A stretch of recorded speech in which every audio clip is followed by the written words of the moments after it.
Da da da da da! A Bell Production! Hello, everybody. I'm Jacqueline Bell, from A Bell Production, and I'm here to give you another useless YouTube video.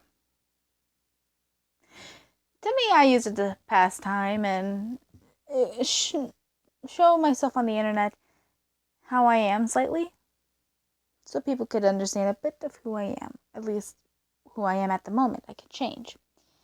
Now, I do gotta admit, I am a fangirl. I love to read. And so, if you're a fangirl, like to read, and don't have any access to manga, you do the next best thing. Read fanfiction on your phone, in your room. Yes, and I would like to read you a fanfiction that I thought was really good when I first read it.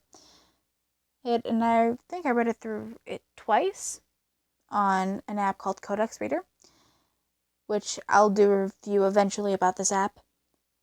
And I ended up really liking it, so why don't we get to reading it?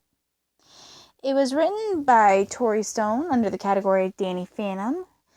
She has it set to, she or he, whoever this Tori is, has it set under horror and suspense genres. It is completed, and you can find this fanfiction on fanfiction.net. I'll skip author notes unless it's perceived to be important. Let me get my hand situated here. Prologue, November 22nd, 2012. He used to watch the sun set almost every day. When his homework could wait and his job as a hero did not call to him, he would carve out time necessary to watch the sun slowly dip below the horizon. His house was set up perfectly for it, facing the west, with only a third-story balcony in the entire city. He would just sit there and watch, closing his eyes as the dying rays warmed his face for just a moment. Sometimes his mother or sister would join him. They would always want to chat. They would never appreciate the serenity that came with watching the sun slowly disappear. He would often grow annoyed with them, huffing and snorting and rolling his eyes in his impatience with their chattiness. His father never even bothered. He was never the type to sit around and watch the world turn. His favorite, though, was when she came to sit with him. She would do exactly what he wanted her to do. Just watch. She sat beside him in complete silence, soaking up every ounce of beauty the sun had to give. Only spoke when it was completely gone, and it was always something incredibly profound.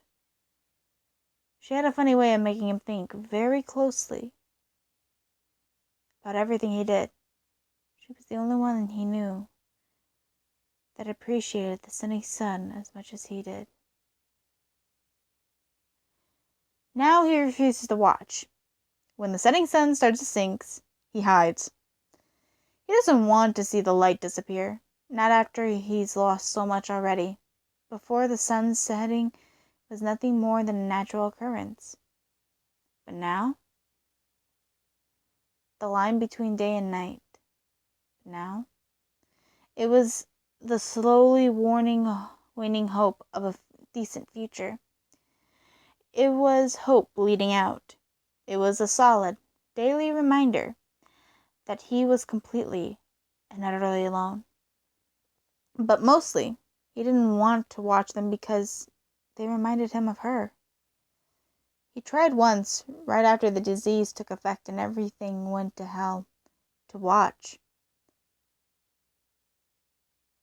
He closed his eyes. She was there. But not as he wanted to remember her. She was not smiling. She was not laughing. She was not cooing his name in quiet affection, gently squeezing his shoulders in encouragement, rolling her eyes in playful annoyance, flicking her hair out of place in impatience, He closed his eyes and saw her the way she was in her last moments on earth.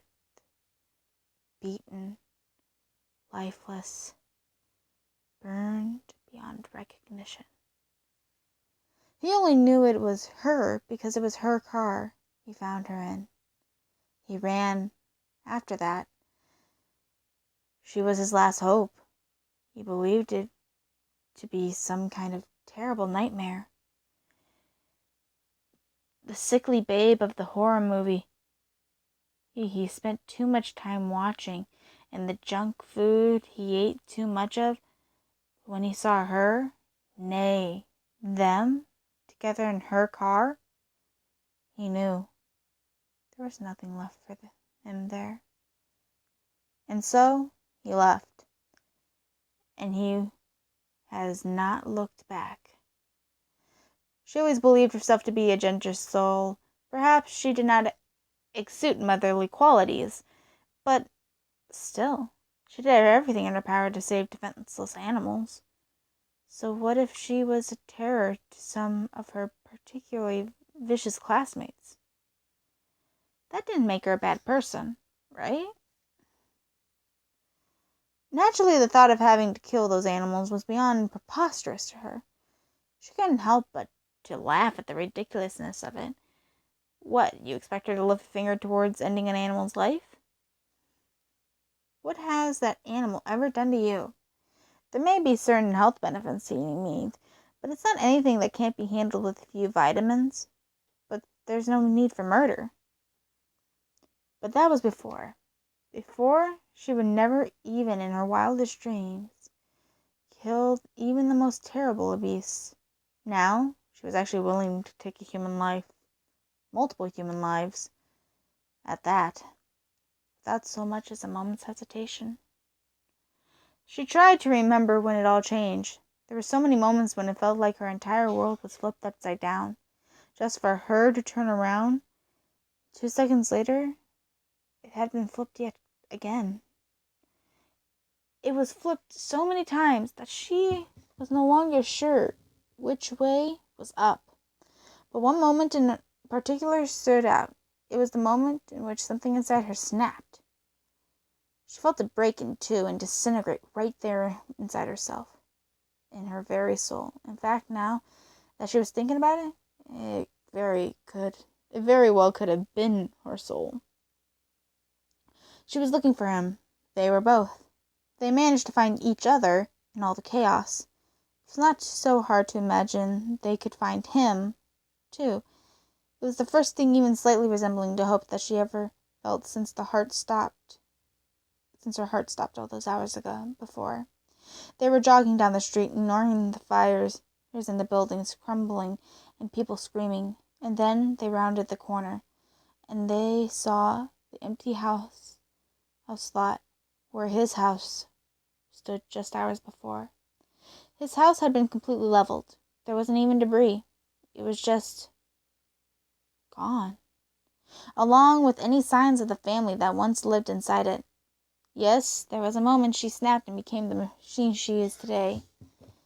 They took him from her, and she made it her personal mission to take them out and send them all to the ninth circle of hell, or to die trying. Of course, that's the first chapter, and that's where I'm going to end it. I'm not going to continue reading this. Let me know down in the comments if you want me to continue reading this or start reading a different fanfiction, maybe some one-shots, considering I am almost out of time. Hopefully you guys enjoyed this as much as I have, and sorry, I do have a tendency to stutter once in a while. Well, if you guys like me reading, please comment whether if you like me or not. If I sound like complete garbage, please let me know that as well. Like, subscribe. I enjoy. If you want, rewatch this as much as you want. You can find this on fanfiction.net under the Danny Phantom Fandom. I'm under cartoons. Go into filters, click complete, and then horror suspense. And it's rated M, I think. Enjoy.